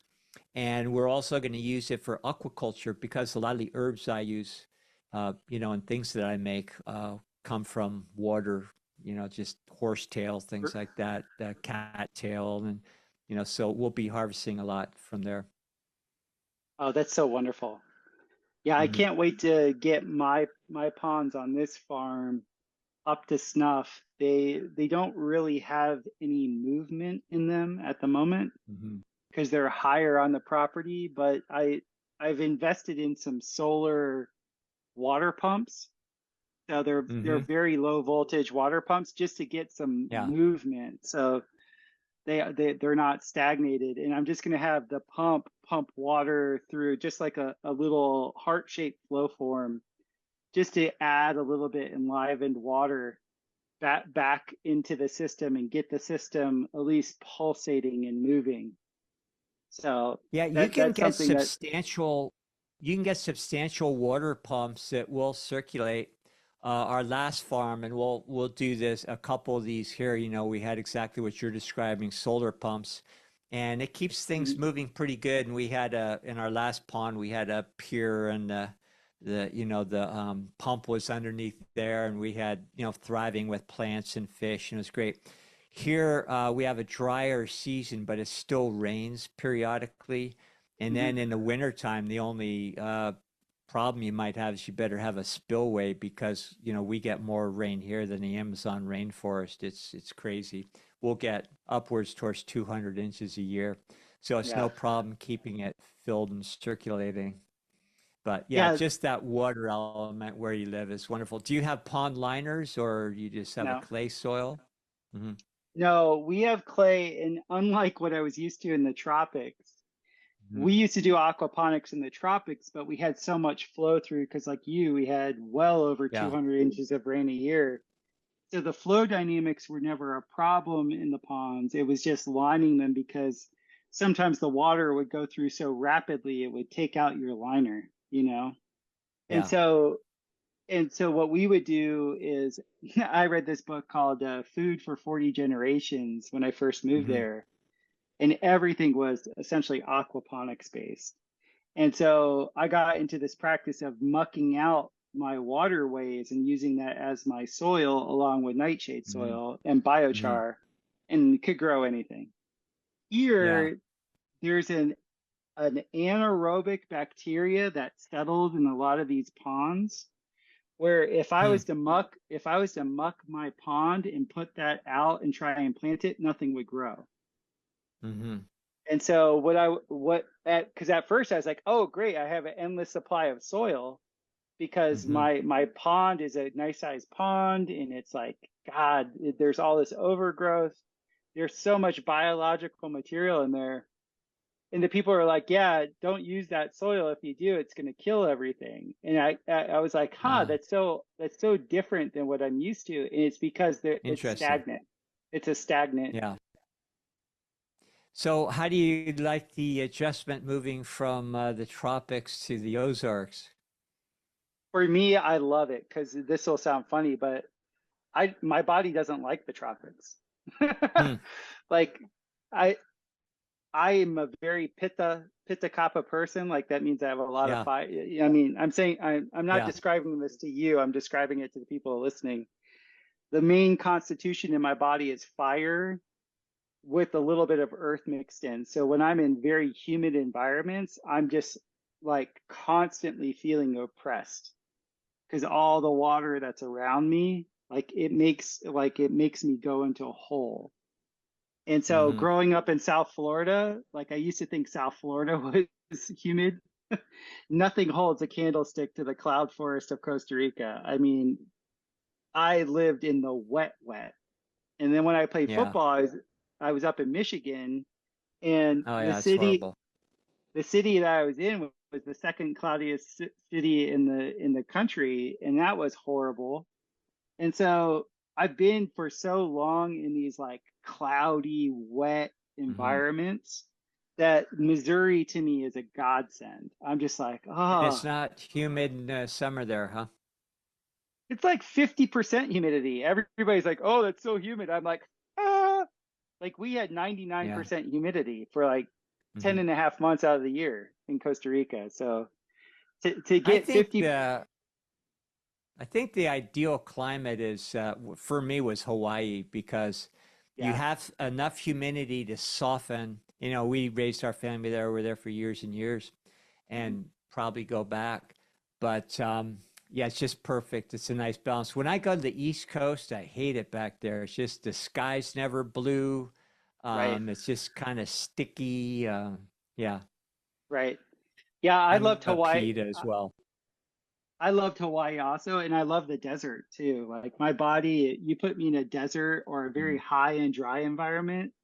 I've never spent any time in Colorado because everybody I've known in my life is like, you move to Colorado, you're never going to leave it. Because that high, dry environment, like I just turn Yeah. into like an absolute lumberjack.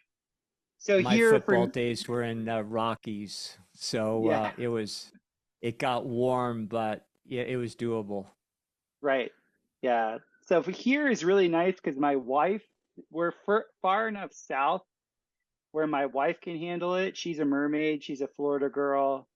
Hmm. Um, if we went any further north, she would like it.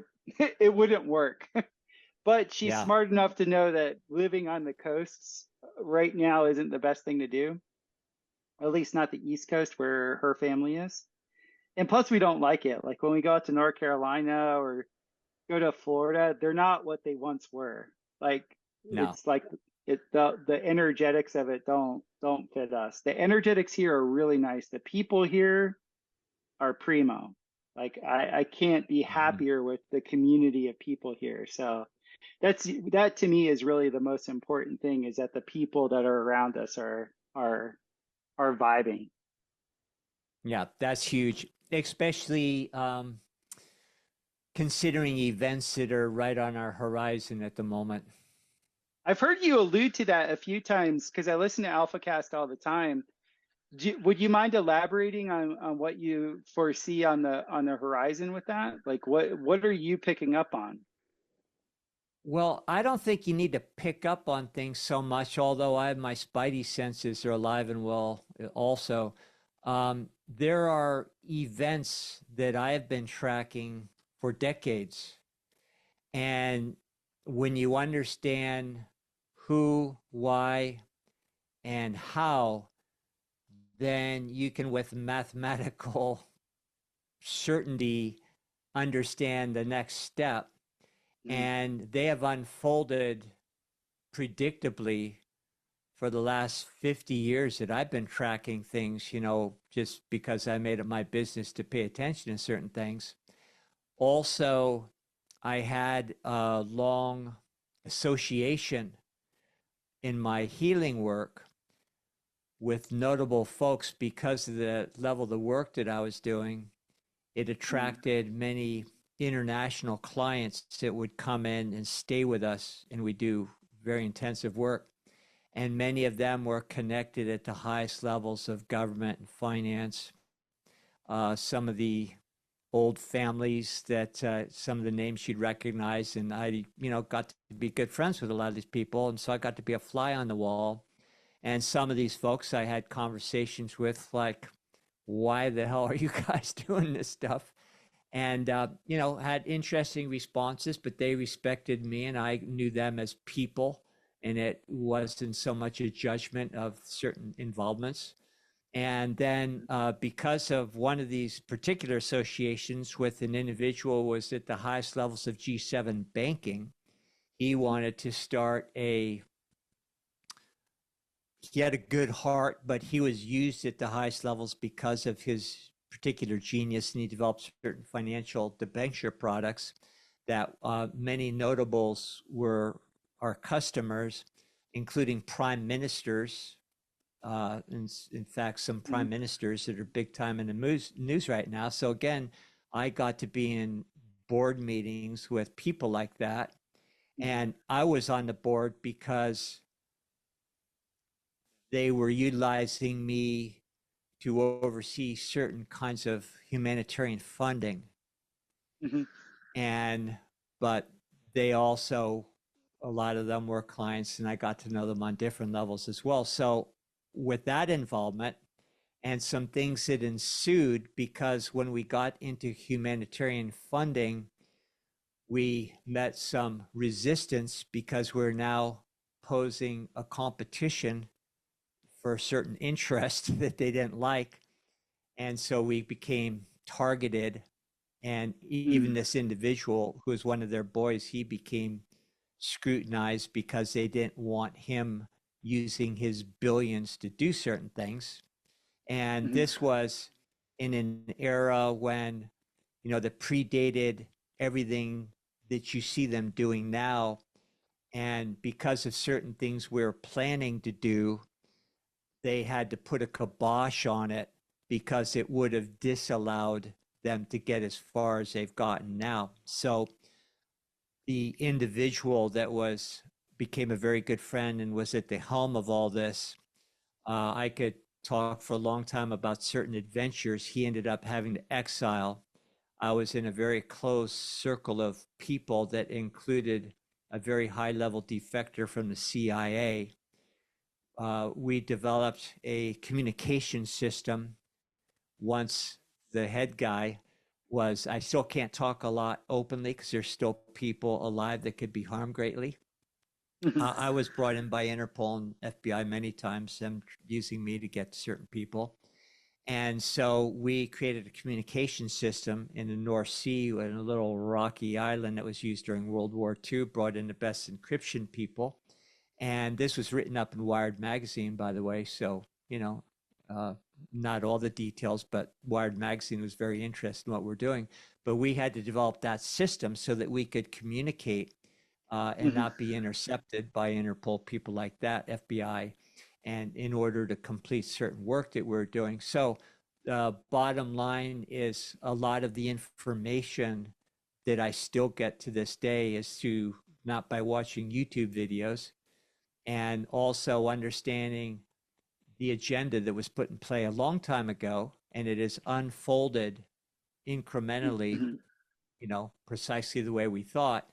And there's no way, unless we have some kind of divine intervention, but divine intervention doesn't interfere with our experience either and likes to have us learn through what we put Mhm. in motion collectively. And so what's to come is not doom and gloom, but is going to change life, especially in the Western world as we know it. Mhm. We are going to see things in the next months and couple years that are going to really be hard to understand by a lot of people. Right. We are very enthusiastic about the changes because we know it's part of the healing.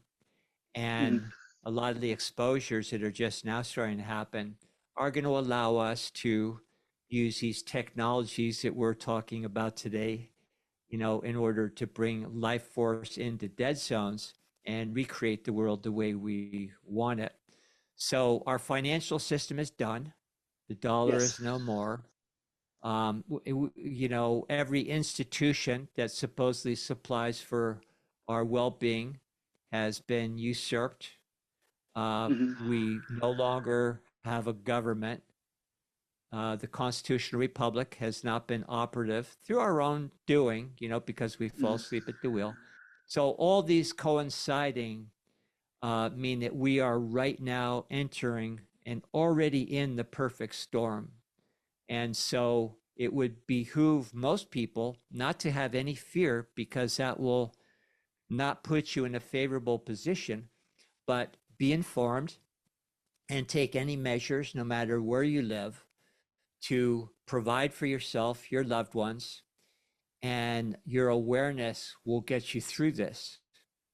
Mhm. And again, just like the conversation I had the other day of a person who is afraid to come out into the world because of Wi-Fi, it's like, no, we have to be engaged. We just have to understand how to overcome through our own consciousness and the technologies that integrate with that in order to bring life back on the earth, which will also afford us an extreme amount of protection from Yes. things that are going to take out a lot of people. We will see, I would say, just from the medical thing that people were subjected to over the last few years, we're going to see at least a couple billion people worldwide go down just from that.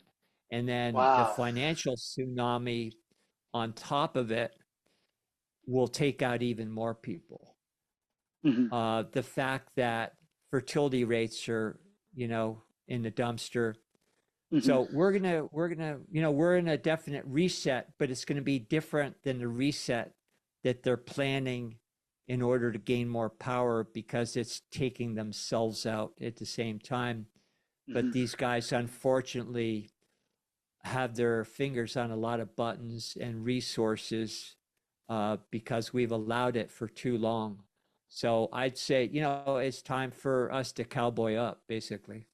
I love that. And I'm all about that. Like I I laugh at the level of convenience that's here in the United States because that, in Central America, even when you get something nice, it's like the throwaway from all the first world countries. It is the banana republic down there. So we all became dependent on each other. Like what made our community so great down there was like we were all playing cards. When people would ask me about what Costa Rica, I mean, when I lived there at least 10 years ago, they would ask me like, "What's Costa Rica like?" I'm like, "It's probably what the United States was in the 50s." It's because everything's family Yeah, oriented, and it's like your entertainment is your neighbor. Your entertainment yeah, is being involved with the people that are next to you because there isn't electronics to distract you. So here I laugh because it's just like, dude, the trash that's here, the trash, what people are throwing out is like in other countries is like, oh my God, that would be like the richest person in the town would have that in their living room. And yeah. like North Americans are just so oblivious to the way the rest of the world's going to be. And I see that the apocalypse that's going to happen to North America is just essentially the first world moniker, that veil will be taken off, and then you'll get to see what second and third world countries have lived like forever. I think that's going to be Yeah. I think that's going to be a shock, and you're going to see. I can see in my own consciousness, I can see a lot of people not wanting to experience that, so they'll bow out. They'll just bow out. Yeah. And that's why a lot of people took the jab is because they made a decision, oh, this is just too much. I grew up, Yeah, my childhood was entirely in the 50s and life was different. yeah, Uh, my family was a family of immigrants from Italy and South America, Peru. hmm, And so I grew up with a different culture. Everybody had accents. We ate differently. Uh, we had a family of five, my parents and three boys, and we lived hmm. in maybe a 600 square foot house with one bathroom, and Nice. we're happy. Life Yeah, was good. hmm, And, if you needed something done, dad would, put on the tool belt and do it, or hmm. fix the one family car that we had that had been running for the last 30 years. And you just learned how to do things, and it was also a rural environment. Yeah. And I hear what you're saying. I can't believe yeah, people are pretty soft and Oh, nobody wants to work anymore. We're always saying it's like nobody's working. How are all these people surviving? well, here, the scam that they pulled in the Midwest. The big thing with the Corona scam was that what they did here was they incentivized. I don't know how it works, but if you work for an employer for at least 2 weeks Hmm. and you get fired or quit, whatever, you get 2 months Wow. Yeah. of work, not workman's comp. What is it called when they pay you for not working? I've never done it, so I don't know what it's called. Uh, Unemployment. Unemployment.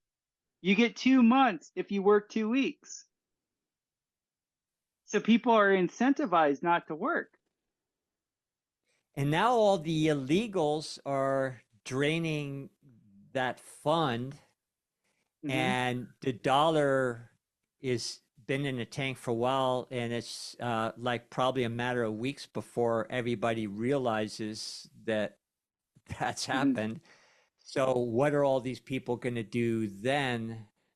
That's why you can say with certainty that there's going to be a wake-up call for sure. Yeah, yeah, I totally feel you on that. We've been hip to that game for quite a while. Because we were talking about the etheric field, you talked about the primary electrical aspect of us that's prior to prior to materiality. And I've been aware of the intentional field and then the causal field for quite a while in my consciousness. And that's really where like it's all coming through. What is, from your perspective, from these people that are, kind of rolling out their intention, what is their intention? Like, what is it? Do you know? They're a minority of people, and their collective fear is magnificently greater than the rest of the billions of people's fear combined on the planet. And that Mm, fear is driving them to control. right. And it's fear. That's all it is. Now, Mhm. they might have great arrogance and feel like they've got the whole thing wired, but they're in intense levels of fear.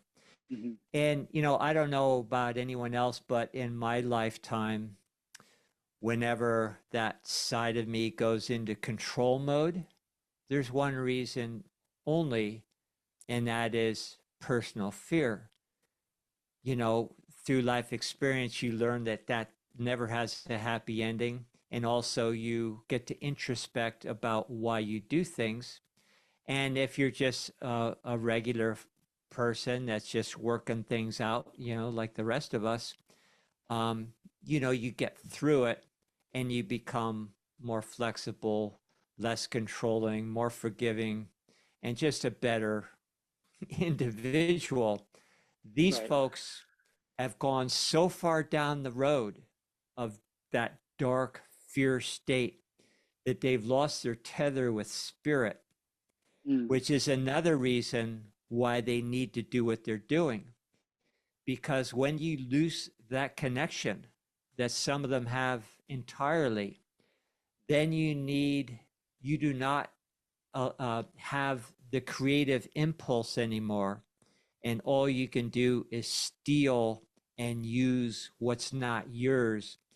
And at this point, the intention is to use us as batteries. Everything we're talking about as far as being an electronic unit, they are farming us for our electricity. It is the mm, internet of beings that they that they intend to fuel their mhm, little dystopic whatever they think they're doing. mhm. So fear and use us. And then, of course, keep the real technologies that we're alluding to today from us, even though they're very well aware of them, and keep us on this entropic, vicious circle where we just keep mining things out of the earth, mining people, and using things up and creating ugliness at the same time. Also, they kind of are into a different kind of worship, a lot of these folks at that level, Yeah. that they feel like malevolence is some kind of power. Yeah. Yeah, that I've been subjected to some of those characters, and yeah, they everything that you said is corresponds to what I've experienced. So I thank you for being a great reflection point in that.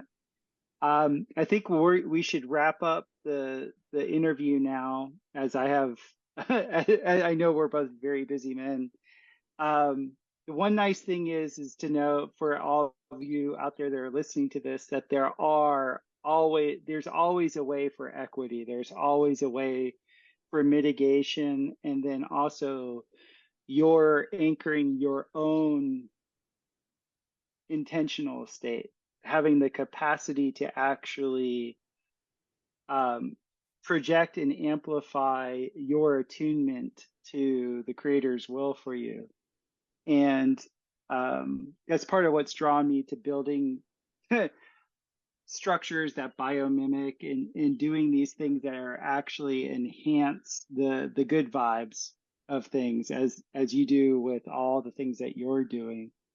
I just want to thank you for all the work that you've put out there. I'm an avid listener to your podcast, the Alfacast, and actually, I have to admit, and I'm kind of a bad person because of this, but I had never been to your website before, the alfavedic.com. I'm just going to show that on the screen real quick so people can see it. But this is a great, I had no idea that you guys had so many different products that are for sale. I met Mike in Mexico and we had a great time. And I saw he had a goodie bag of things, but I really haven't paid that much attention to everything that you provide. Is there any one thing that with what you just described coming up on the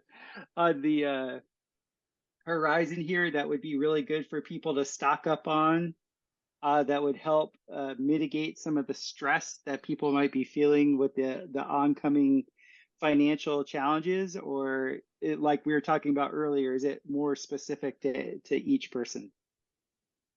Well, first off, we grow a lot of our own ingredients, and it's a system, and it's not a nutraceutical system, which I'm really not a proponent of. I believe in whole food, whole herbs, Hmm. and but we cleverly put them together and built into, because I'm the formulator for the company and started the company.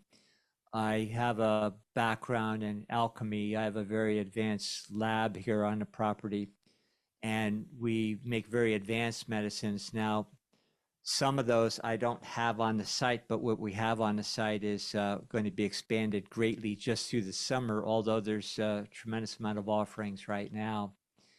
And I would say, just if anybody's interested, get on the site. We don't even do infomercials about our own stuff because I don't like to be a salesman, but it's Right. there. And the reason why we developed it is twofold. First off, just being a old school alchemist, I like to grow and make stuff. And I Hmm. started doing it in my years of practice because I realized that there's nothing on the market or even the private professional market that could duplicate what I could grow and make myself, because it's a whole different energetic. And the second reason why we do this now is because we're a permaculture farm. And I think the missing component in full circle permaculture for a lot of people that are going that way these days is you have to finance yourself. So a lot of folks are saying, well, we need, we'd like to go that route and experience that and live on the land. We're completely off grid here. We have a good amount of acres and we specialize in medicinal herbs. But on the other end, after we harvest, and right now we're in the planting stage for spring, um, it has to come back in a way where you can keep the whole wheel going and afford to keep doing it and expanding it and offer more goodies. Like this next year, we're going to be able to offer more than we've ever been able to offer and keep improving the quality and integrity of what we do, because we translate everything that we do into a mechanism that can be self-funding, so that we aren't out there, begging people for donations or getting government subsidies and so forth. So I think it's an important part of the permaculture system Yes. is learning how to do that, and more people would do it if they could figure out how to finance themselves in the process. And so we've developed a prototype to teach people how to do just that. Brilliant, brilliant. Because that was something I figured out about 6 years into my permaculture, I guess you call it career, because I built for permaculture farms. I lived on a permaculture farm. Is that so many hippies, they don't understand that you have to profit, because the only way you can have a return where you're not just totally strung out after a few years is like you have to have a bonus energy coming back in that you can reinvest for the growth of what you're doing. And so many of them looked at the term profit as like some sort of like, hellscape. And I'm And like, no. permaculture farming is laborious and expensive, and every single Yes, year we expand the farm, we expand our growing areas, we diversify our crops, and just, we've developed 4 different off-grid farms, and this latest incarnation is, a conglomeration of all of our experience. We've been here 8 years, and if you looked at this place 8 years ago, we carved a place out of the middle of the Six Rivers wilderness area here in the Pacific Northwest, and you wouldn't recognize it from what we, moved into. But not just farming and taking from the land, but we've actually improved the ecosystem at the same time for future generations while providing for our present needs. that's wonderful. At some point, maybe in another conversation that we have, I would love to talk to you about biochar, Oh, I'd because love to. Yeah. We have a biochar person right across the other side of the river from us. yeah, because I created a pretty cool retort system where I get real biochar. Like my carbon is the most diamagnetic carbon that you're gonna find.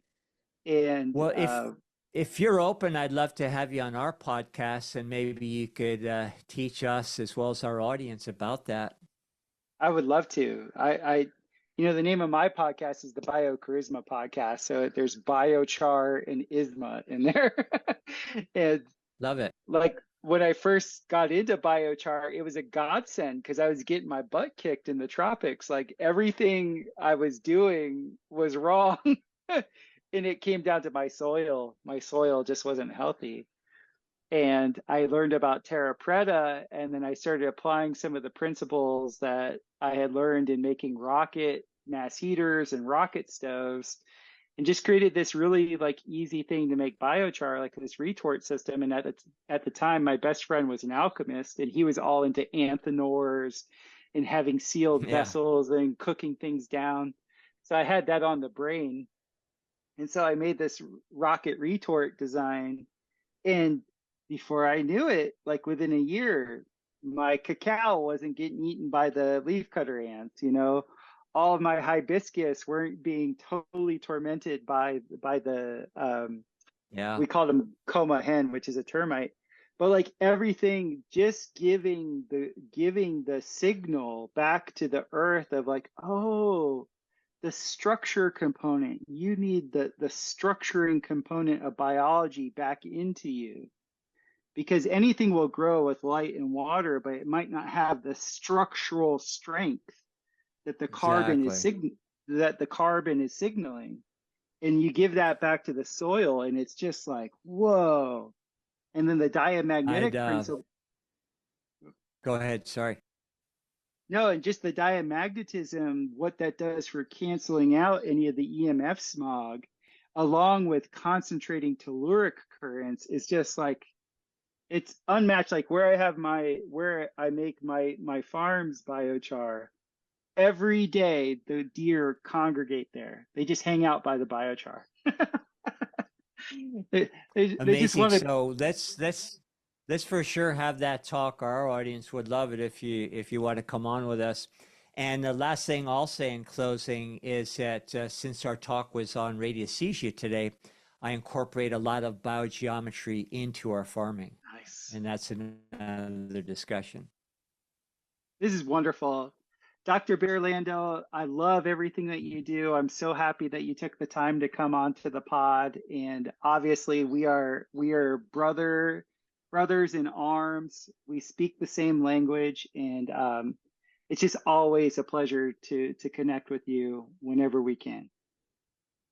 And I'm honored by your invite, and I can't wait to have our next talk. Awesome, awesome. Give my best to the Smith River and to Mr. Mike, DJ Magic Mike, and we'll talk soon. Okay.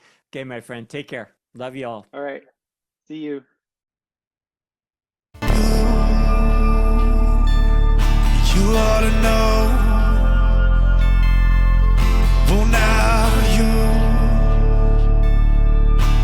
ought to know by now.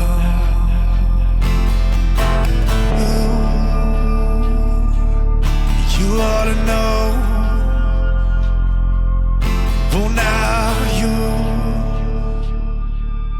you ought to know by now. Dr. Barre Lando.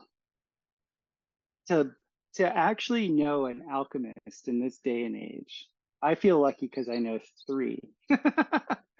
But to know somebody of his kinesthetic awareness that is an alchemist is I am a, how would you say that? A kineticist, meaning I trust athletes.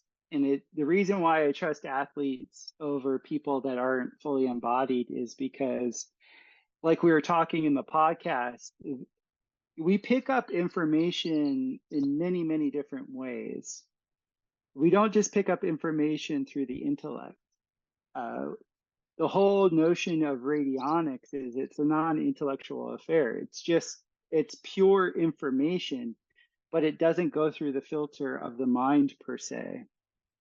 The thing with an athlete is athletes have all this awareness and intelligence in their body. That's why they can perform very well in space and time in the actual physical domain.